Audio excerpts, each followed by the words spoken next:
tunafurahia. Ndio jana anapiga simu na daktari wake wa uongo. Ni mtu mjinga, tukimtaja kama tunampeleka mjini. Kwenye listi ya watu unaoenda kuwachukulia hatua, Issa Mwijaku ni moja ya watu ambao wako kwenye orodha yako. Wote wapo hao. Issa Tambuu atanilipa hela nyingi tu. Kwa sababu huwezi kunisingizia mara huyo ndio usiseme. Gorofa lake naenda kulala mimi. Walai nakwambia anatandika mkeka, yani siwezi kuongea, mkende zinaning'inia na lala juu. Haki ya Mungu.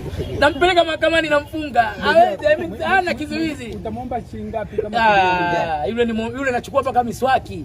Sina cha kumuomba, nabeba kila kitu. Si unajua na sheria wakishavumbua vitu.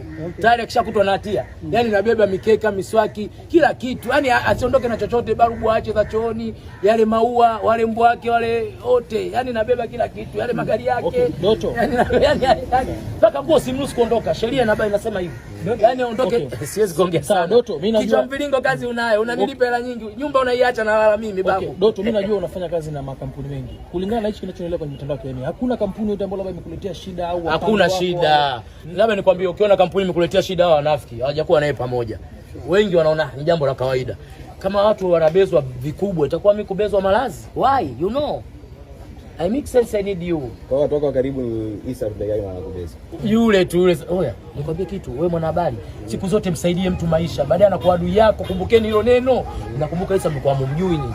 Issa onekani kwenye mitandao ya kijamii. Lakini mimi kumchukua, kumtoa kule Tegeta kwenye kuuza majeneza, sawa ni biashara tukatai. Kwa hiyo lazima awe na chuki. Unajua mimi ni mtu mkubwa kushinda yeye. Mimi naangaliwa sana na jamii. Sasa mimi nimenyooka, sijasoma, naongea vitu vya ukweli. Sipindishi. Ndio maana mimi kwa jina langu kwa mtu mwingine sasa angekuwa na mabausa wamenizunguka. Lakini mimi natembea peke yangu. Hata nyewe mnapenda, mnaona babu mbona kajiachia? Babu mbona hana mambo ya show off? Na ndio ninavyopendwa na watu kwa sababu mimi sifeki maisha. Sijui mimi ndio najikubali. Sio sasa miguu ina vumbi ndala, kanzu langu lina mchuzi wa maharage. Mwingine hivi angejiandaa lipstick, mwanamume angepaka paka wanja. Wapo wasanii wanapaka wanja kwenye interview.